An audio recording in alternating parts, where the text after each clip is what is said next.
Alright, so we're going to start in 3, 2.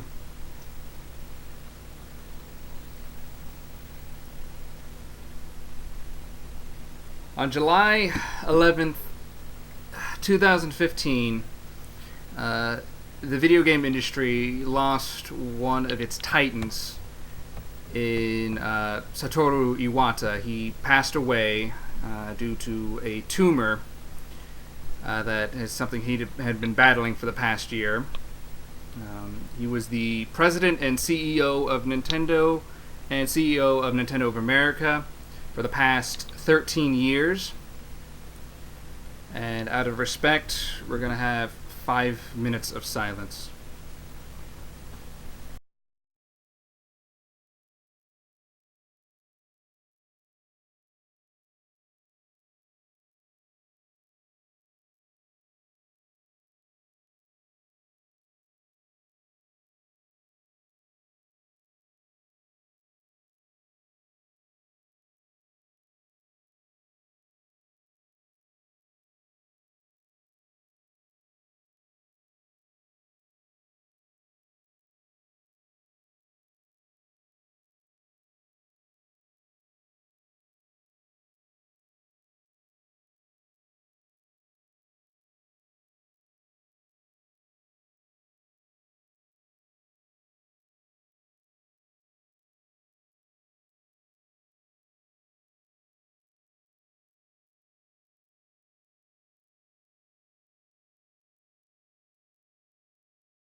All right. So welcome to a very special commemorative edition of, I guess, Romp Talk, as it will be impromptu called. I'm Maestro, and I'm joined by my ever loyal compatriots, Nebbles, Dakota, and Marty. And we are here today to talk about honor and look back fondly on Mr. Iwata, the pretty much the only CEO of Nintendo most of us will ever recognize. I'm going to go ahead and start things off with a brief summary of his career. He got started in the video game industry as something as like a freelance programmer for HAL Laboratory while he was still studying. And he would later go on to join the company in a full-time capacity thereon, and he eventually became the company's coordinator of software production in 1983. During his time at HAL Laboratory, he worked on such games as Balloon Flight, the Mother series, even the Kirby games. By 1995, I believe. Yeah, he ended up becoming president of HAL Laboratory, and during his tenure there, he oversaw the production of such illustrious games as the original Super Smash Brothers games,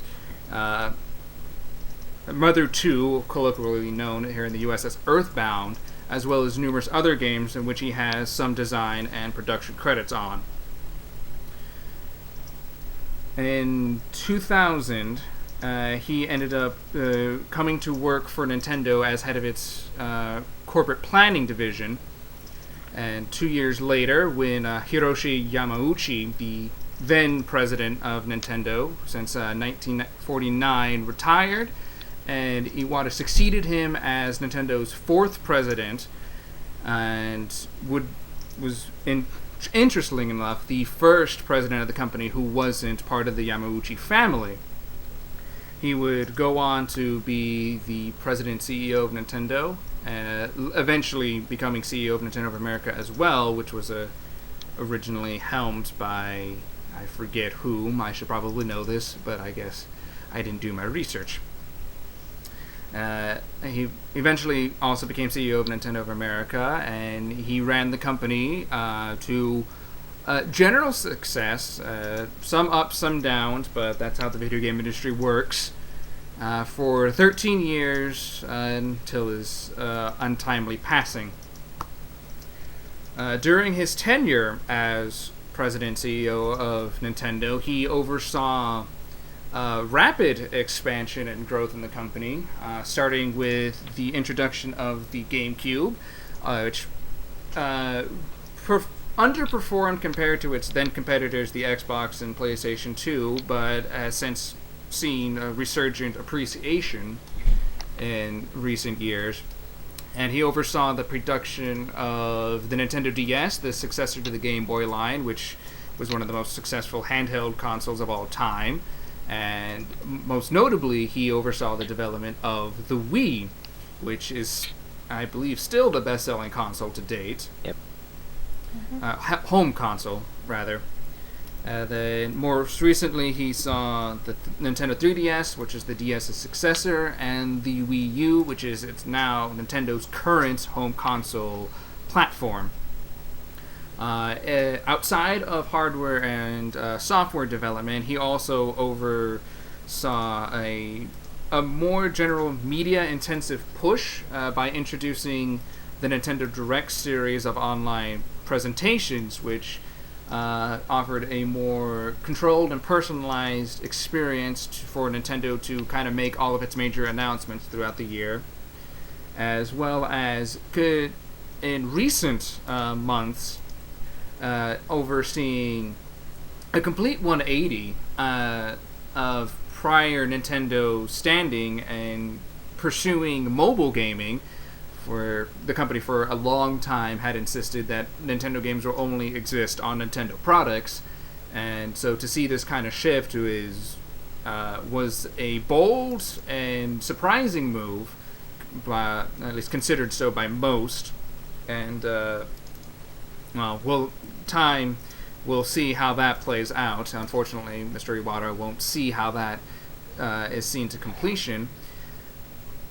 And he's also notable for being more interactive with the development crew at Nintendo and its various in-house developers by starting an online series called Iwata Asks, in which he would sit down with various developers and talk about games they were then working on, as well as kind of delving into a little bit of their work history, asking some questions about them, previous experience, and various games they worked on. And a lot of that yielded a lot of anecdotal information from a lot of these more or less superstar developers in how they made these games, and as well as just fun little stories during their process. And one of the most notable things about him is probably throughout his entire tenure, both as a game programmer, developer, and then later corporate executive, he was always very personable. You could, in every single interview he'd ever give, any presentation he'd always do, you could tell he was always smiling in his heart whenever he was talking about Nintendo and video games in general. And I think that's a good place to start with kind of looking back on some of the more personal bits of Satoru Iwata. So springboarding from that, there's an interesting story that's been circling around the internet since the announcement of a flight attendant who had the random chance and pleasure to meet Mr. Iwata on a flight some years ago. The story goes is that Mr. Iwata had dropped his phone inside the seat, and I don't know if any of you have ever flown first class, those are basically machines you sit in. And he asked for this flight attendant to help him get his phone out, and which was no small feat. And after it was all said and done, he took some pictures with them on his phone, and then a couple of days later, the same flight attendant ended up getting a personalized email from Iwata, again thanking him for helping him retrieve his phone, because that's a big deal for a corporate executive, and sent him those same pictures that they snapped together. And I think that is probably one of the most indicative of just the kind of person Iwata was.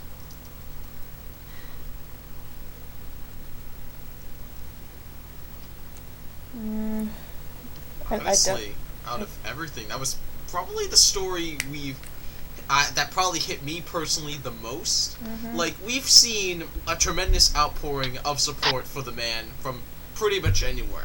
Nintendo fans, the company themselves, various other video game companies and news outlets and all of that sort of stuff. Basically coming together to appreciate Iwata and what he did for Nintendo, what he just did as a person. But I think it really took the personal story to really highlight that on a very small level. He's a business exec, he's a game developer, he's a gamer, he's all of that stuff, but it's that kind of small thing that, that it's just a chance occurrence that's just being really polite to just a random stranger who just helped him out.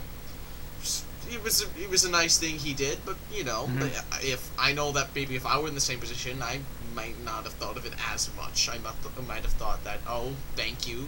But this is the executive of one of the most popular video game companies of all time. One of the biggest companies in the current era of video gaming and technology. And he was certainly one of the most recognizable. Definitely. Oh, definitely. And he was just so thankful and so appreciative of what this one person did for him, that not only did he take a picture with him so he could remember him, but also sent a personalized thank you to the man. That just speaks volumes about just how he was as a person. Even, it was something that could also be shown in just how he presented himself on all the Nintendo Directs and Iwata Asks. Iwata was a very, just one of those people you would probably want to think that if he came over to your house and you just maybe to play a game, he would just be that kind of guy who's really nice and helpful and just appreciative of the time you would spend with him, even if he is this big corporate bigwig. Yeah, And it's impossible not to smile at that man when you see him.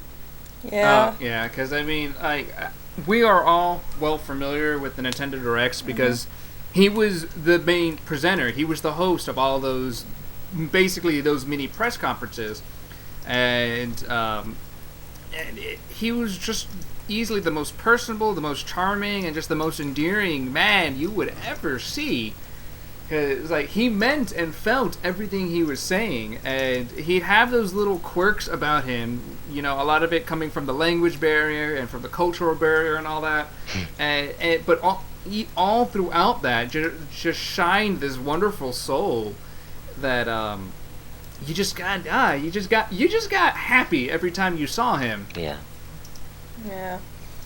I guess what mostly, other than the personal stories, what I just feel like talking about is all the games he made that have had a huge influence on me personally. Now, I think it's an important distinction. It's a note that Iwata, while yes, he did work for HAL Laboratories and he did run Nintendo for a long time, and all throughout that he did have vested interest and even sometimes personal actual work input into a lot of these games.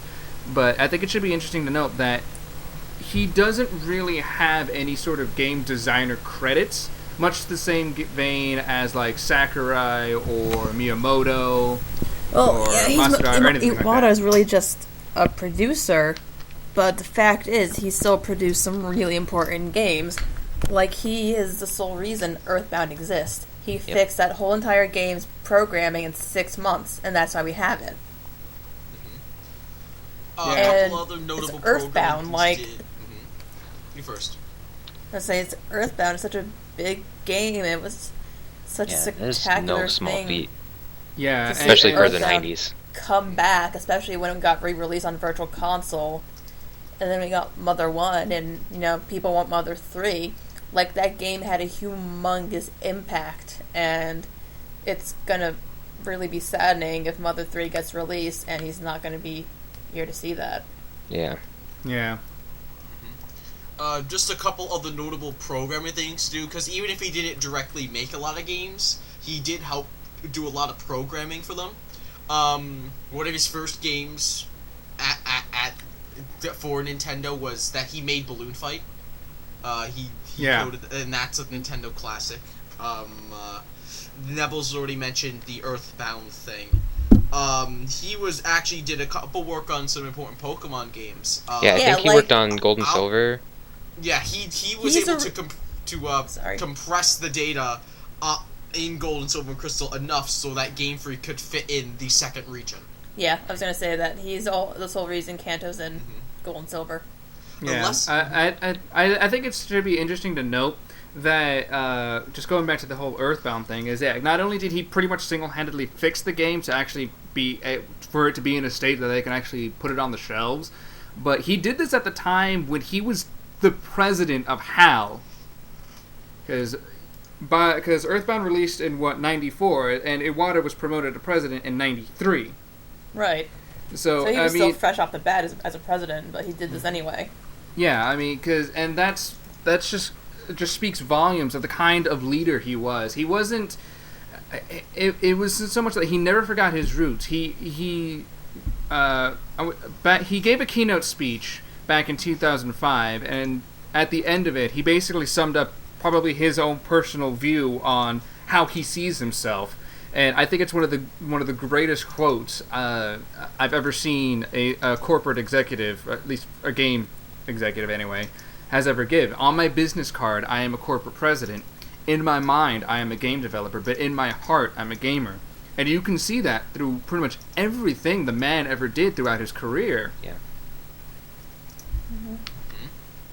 And him and Hal and Kirby. Yeah. Kirby's one of my favorite series. Yeah. He was a little bit with Kirby. He was also the reason Melee got out on time, and we know Melee's gigantic influence in the Smash community. Absolutely. He also helped out with if I recall correctly, he helped out with the initial making the original prototype for Super Smash Brothers, along with Masahiro Sakurai. Mm-hmm. Yeah, And, he was one of the lead programmers on that game. And a bit of a lesser known fact, the battle system in Pokemon Stadium was not a direct port from the Game Boy games. It was coded from scratch by Iwata. And a notable thing about that is that actually, even though it's still the Gen 1 battle system, so there was still, some wonkiness, it actually fixed a lot of glitches and tweaked a lot of moves to their more current incarnations. Like, it's a common known fact that Focus Energy was a completely worthless move in Generation 1 because it did the opposite of what it was intended to. In Pokemon Stadium, it actually works properly. And that's among a lot of other minor tweaks and balances that the first Stadium game had in order to improve the battle system. So we can also thank Iwata for that. Yeah, a lot of developers that he's worked with and other industry people have gone on record in saying multiple occasions, even well before this, that Iwata was something of a natural talent for programming all that stuff. Because going back to Earthbound and how he single-handedly fixed the programming in that game in 6 months, that is no small feat. If any of you game maker types out there, or anybody who has any sort of computer science work in programming or anything like that, knows that to fix an entire game's worth of code, and Earthbound is not a small game it's a by huge any game. means. Absolutely. It's just the man could work miracles. And it goes a long way for him to when he eventually became president of Nintendo, because Nintendo has always had a long history since the days of the NES that if we're going to make a game, we're going to do it right, and we're not going to release it until it's right, and throughout the 80s and 90s they stuck to that policy, but that a couple of games that were made by Nintendo would slip through with some issues, Yeah. Like they didn't have the level of polish that they sort of deserved at the time. But when Iwata became president, you could literally pinpoint the point where every single one of their games, like if it's got the Nintendo brand on it, if it's got one of the Nintendo IPs on it, like we are not going to put it out there unless it's 1000% the game it deserves to be. Right. And so, and as that much, he was very much a designer's leader. He knew exactly what the design experience was like. He knew what it takes to make good games, and he tried to cultivate, and I would say he ultimately succeeded in cultivating that kind of environment for Nintendo to just make good and great games. Yeah, and I think that's definitely nowadays something that Nintendo shines the most at in the whole gaming industry. Is they may not have the best hardware out there, but damn if they don't make the best games. Yeah. Playing Nintendo games as a kid has always given me such a unique, amazing experience. And that, still today I've played so many great Nintendo games that have given me such an experience. Yeah, I think it's worth noting that even as his capacity as President and CEO of America, he did actually have certain degrees of input in pretty much every single game that basically came through his door. Because at the end of the day, as President and CEO, pretty much everything fell on him. He was like the last decision for most of the major business-y stuff of Nintendo. And he would still even take time to work to actually input on games that were in development at the time. And so he, beyond his capacity as a producer for pretty much every single Nintendo game from 2003 and on, he would also there'd be these small minor touches that may not be big game changing things, but he would have something in him in these games. Right. And so shifting away from all that, I'd like to go on to a lot of his personal appearances whenever he'd give press conferences, interviews, and stuff like this, Iwata Asks and the Nintendo Directs, and just kind of talk about the kind of personality he was. I don't remember ever seeing him not happy. He was always just like, he was so like positive and just happy. I love seeing him on every Nintendo Direct he was on. Yeah, I mean, because like every single picture you'd see of him, like, or any video he would ever be in, like, I don't want to say like he had a smile that was kind of self-satisfied, because that kind of has a slight negative connotation to it. But it was more like content in who you are. Yeah. And like, the best way to put it is that it really felt like Iwata loved his job and loved being a part of Nintendo and loved being part of the game-making process to deliver these new and fun experiences to the masses. And that's really inspiring, honestly. It really is. yeah, and even in the Nintendo Directs, which have kind of become something of a company staple now in recent years, he would often do very odd things with the format in and of itself, because before this, any sort of conference or any sort of release lineup that people would do, it's usually some guy comes on stage or comes on screen, it's like, we're making a game, here's some footage, alright, cool, good job. And he would make him a lot more of personalized experiences, and this is something that was very clear from the early Nintendo Directs, because I remember back when the Wii U first came out, and anytime they talk about their new games, it'd be very subtle little things he'd do, or just something in the background, or something would just happen that would kind of like personalize what he's talking about more so to the game in question. Like that one time when they were unveiling the latest Donkey Kong Country Returns games, Tropical Freeze. Like he's talking about, and now let's talk about a game that has has a long history with Nintendo or whatever. Just the whole you probably know what we're gonna talk about, but I'm not gonna actually say it. And the next thing you know, he just holds up a bunch of bananas and just kind of stares at it for a good 5 seconds before it cuts. And it's like, from that moment, you knew that the Nintendo Directs, whenever he would actually do them himself, which he did pretty much all of them, were not going to be just a simple affair. And that's something that had happened all throughout them, because you could look at all sorts of different Directs, like the special Smash Brothers Wii U Direct that they had 2 years or a year ago, the Mario Kart 8 Direct, which was with this weird sort of pseudo television surfing affair, and even the very last E3 Direct that he did about a month ago. Had the brilliance of having the Jim Henson Company turn him, Reggie Fils-Aimé, who was the president of Nintendo of America, and Shigeru Miyamoto, who is the man at Nintendo, turned into Muppets. And it was great. I loved that so much. I know, and there was something so charming.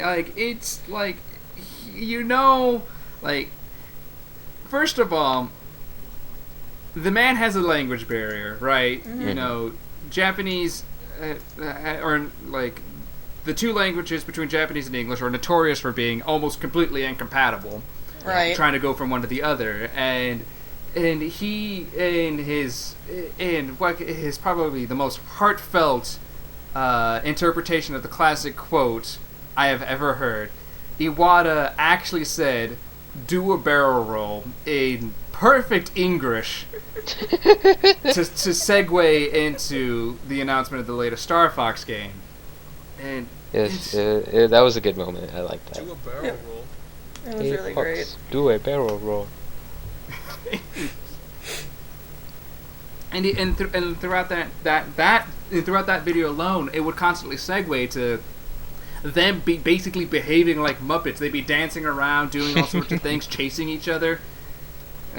Some other key moments from the Nintendo Directs, at least that I can immediately recall, is the mock fight between him and Reggie Fils Oh my god. for Super Smash Brothers. That was great. I loved that trailer. I almost want to watch that again, because just the whole entire Nintendo around that time with, releasing Smash 4 and the huge hype around it, that was such a good time. That was a good time to be. Just like, not even for a gamer, just a good time to be. Yeah.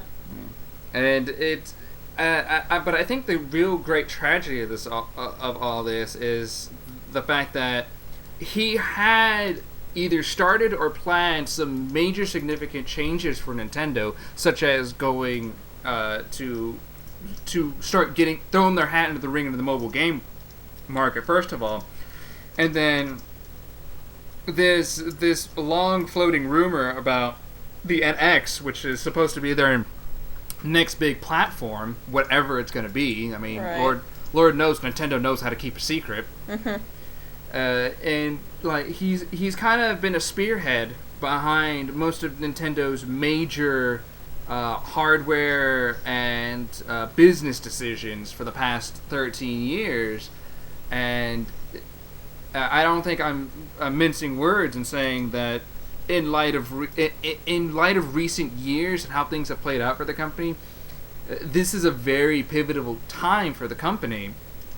And it's just going to be a shame that Iwata's not going to be around to see how this plays out. Yeah. Because he puts so much of himself into the company, into all the decisions he makes, that it's just a shame that he's not going to be able to see some of these things to fruition. Yeah, and I think the worst part of this is thinking back to like a couple weeks ago.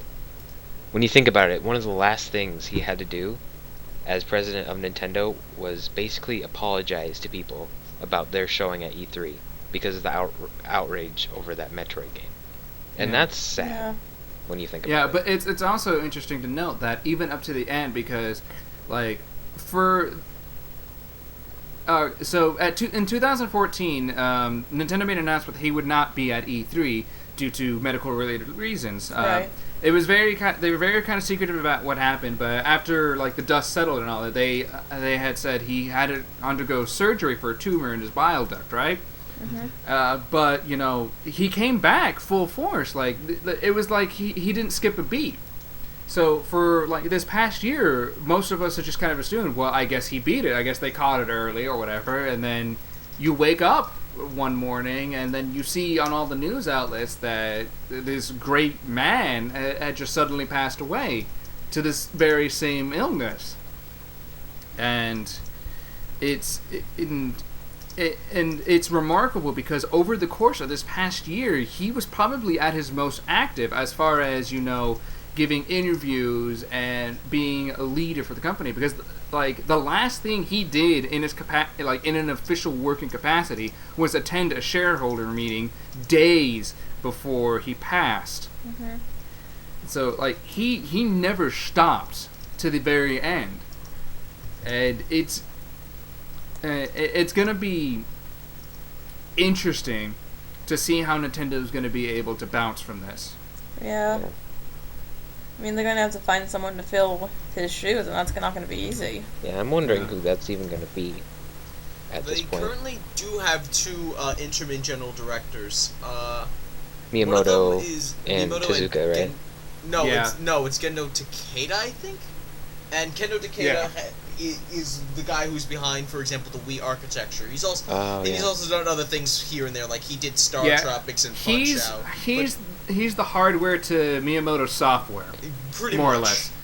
And I think it's important to note something like that. Like this, like as far as the company goes as a whole, this is probably the first major loss of a pivotal member since Gunpei Yokoi back in the 90s. And for those of you who don't know who he was the man who more or less invented the D-pad and the Game Boy. Wow. Yeah, and he passed away tragically in a car accident, and he was kind of one of the big superstars in Nintendo back in the 80s and 90s. Yeah. Largely because of, his hardware work, and he was also a sometime game designer as well. Mm-hmm. So it's... And even then, though, Gunpei Yokoi had already left the Nintendo by that point. He was just doing other things. Yeah, Yeah, I think that was after that was after the whole Virtual Boy debacle. A bit after the Virtual Boy, but his last project with Nintendo was technically the Game Boy Pocket. Okay. Yeah, but he left to he go. tried to make a new company, and he helped make the Bandai Wonder Swan, and then he tragically died. But by then, once again, he had left the company already. Iwata was still working for Nintendo. And he was working for HAL at that point, I think. Right? Well, at that point in time... At the time, because this was 97. But we're talking but about we now. mean more in the present. Iwata was still working for Nintendo, and at its highest position. Yeah. This loss must really shake Nintendo and its upper management, at least a little bit. Yeah. So I think it's rather fitting to note that the day after he died, as if the gods themselves were paying their respects to the man, a rainbow had appeared over Nintendo's headquarters in Kyoto, and something that was quickly dubbed the Rainbow Road to Heaven by fans and commentators alike. It's it's just you can't make this stuff up. Like, you really can't. I mean, this is something that came back to old Roman myth and how when the emperors would pass away, a shooting star would come across the sky, and that would be the sign that the emperor had become and ascended to become a god. So it's like, I like to think that this is a more chill, kind of family-friendly version of that. Yeah. But I mean, I think Iwata will go down as one of the company's best leaders. I mean, Definitely. granted, as far as the video game part of its lifetime, because you have to remember this company is over 100 years old. Right. Outside of Yamauchi, who first oversaw its shift to video game development, Iwata is probably going to go down as one of the most influential and most important leaders of the company that we will ever know. I mean, he did oversee both the development of two of its greatest systems ever released, the DS and the Wii, and also kind of oversaw something of a renaissance in game design over these past couple of years. So it is a tragedy that we lost such a great man, and while there are critics of his tenure as president, I don't think anybody is going to be. I don't think there are too many naysayers to the man in and of himself, which I think is something rather remarkable, given that he is, one, a corporate executive in the modern world, and B, this is coming from an audience of gamers who tend to be the most vitriolic group of people on the planet. Yeah. So Nintendo, in a fitting fashion, had their flags fly at half-mast, and the fans have had artwork pouring in by the gallons over the past few days since the announcement was made, and it's just we're all gonna miss him. Yeah. We didn't even personally know the guy, but he has made so many games that have been influential and important, so I'm gonna miss him. Iwata is like the cool uncle of Nintendo. Right. Yeah, Right, his work has influenced the lives of millions of people, and just to have him just gone gone. randomly one day, and like he was only what 55 years old. Yeah. Yeah, Nobody would have seen that coming. No. Like that's just yeah.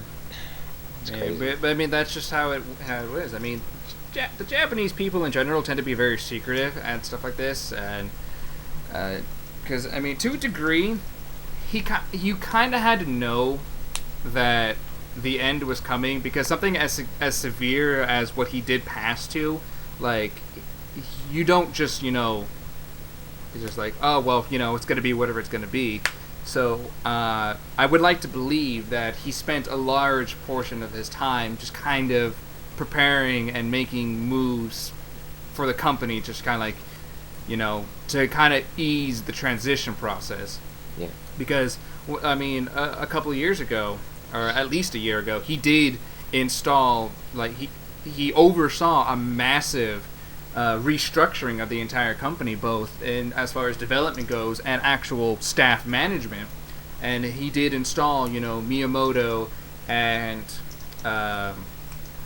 Takeda as basically his second in commands during this time frame. So Takeda, who is acting as interim president for the time being, and he probably will be so over the course of a month, at least until the board of executives can actually make a decision on how they want to proceed and who they want to fill in his place. But odds are pretty good that he's probably going to be the guy. Yeah. I mean, he's got a great track record with the company, and he did kind of, make a superstar product. But it's going to be interesting to see how this plays out. And I think we're going to go ahead and end this on a somber but happy note. Just by saying we're going to miss you, Mr. Iwata, and your lovable charm. Yeah, he will be remembered for a very, very long time. Yeah, and so in memoriam, we're gonna close this out with a track from Mother 2 Earthbound, a game he's probably single-handedly responsible for saving in the first place. Smiles and Tears. And with that, wish you good night, happy gaming. Play some Earthbound for Iwata. Alright, yeah. Farewell, Mr. Iwata. We'll always understand. We're gonna miss you. We love you.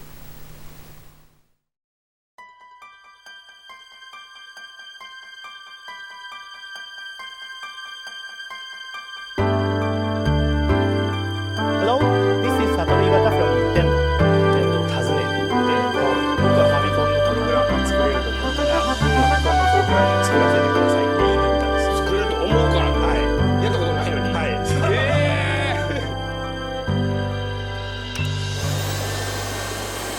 何するんですか？いや、マジですよ。勝ちに行きましょう。実際にもうインターネットでつながってますんで、実際にその遊んだ感じっていうのを見てください。Hello, I'm Lego Iwata. It looks like I'll be delivering the first Nintendo Direct of 2014 directly to you. Mr. Iwata?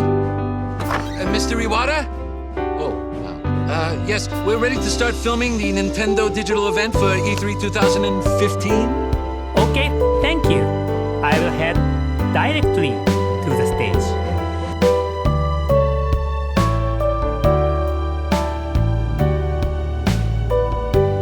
Despite all the dramatic ups and downs of life, the so-called Mother Iwata, it's like talking to a dinosaur. We are most proud of this.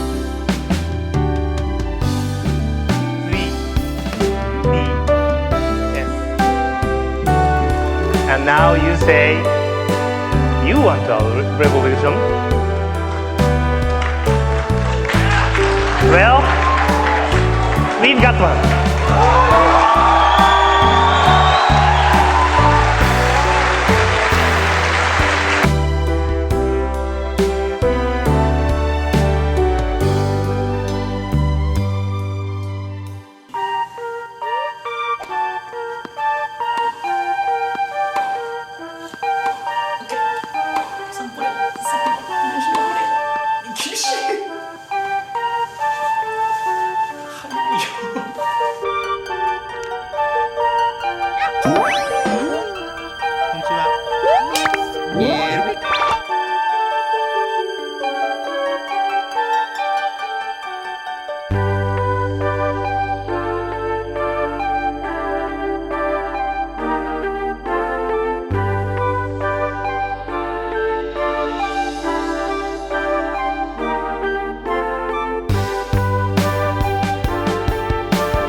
皆さん頑張ってください。注意していただいてありがとうございます。はい、これで2人でルイージブラザーズになりました。しっくりきますよね。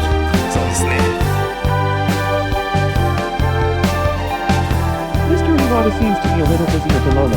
そうですね。ちょっと手袋します。白い手袋とかちょっとマリオみたいですけど。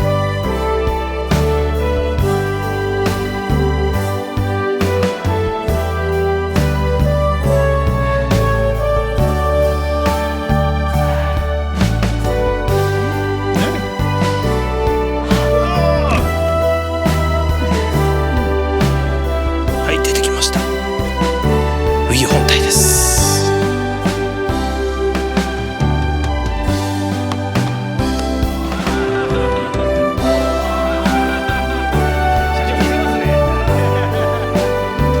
Wii ゲームパッドです。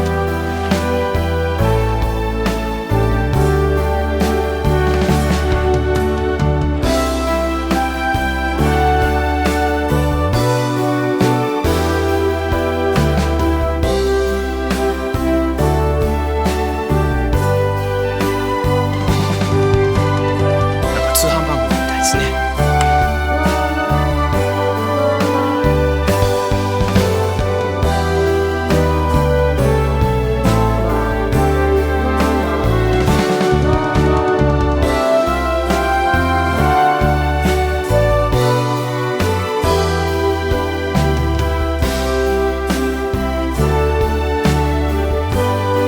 Hello everyone, I'm Satoru Iwata from Nintendo. It's been quite some time since I've visited any of you in a Nintendo life, but I'm happy to be back to deliver some Wii U and Nintendo 3DS announcement. プレイスタンドにしていきましょうか。違う、これですね。失礼しました。初めてですから。I miss you. どうもあんまり綺麗に開けられませんでしたけど、ご容赦ください。以上で開封の儀を終わります。ありがとうございました。On my business card, I am a corporate president. In my mind, I am a game developer. But in my heart, I am a gamer. Thank you for watching.